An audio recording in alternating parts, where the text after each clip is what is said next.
ต้องจากเธอไกลเพื่อไปลอนดอนอย่าทำแสนงอนเมื่อตอนพี่ไปเธอต้องทำใจไว้ให้หนักหน่วงอย่ามาคิดลวงหยุดดวงพี่เลย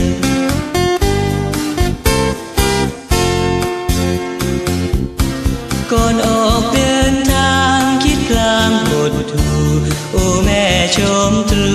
ยิ่งดูเศร้าใจเธอบอกทำไมถึงไปไกลนานก็เคยสาบานกลับพลานเปลี่ยนใจเธอจงเห็นใจ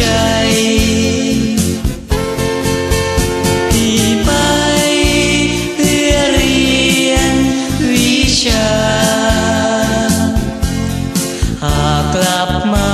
แล้วพี่จะหาแหวนมามั่นเธอก่อนไปลอนดอนขอวอนว่าจะโปรดจงสัญญาว่าจะเห็นใจพี่ฝากดวงฤทัยไว้เป็นประกัน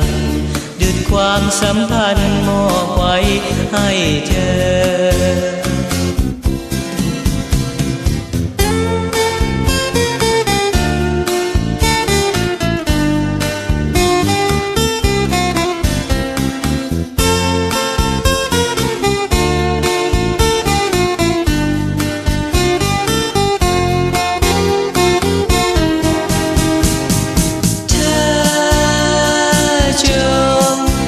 เห็นใจ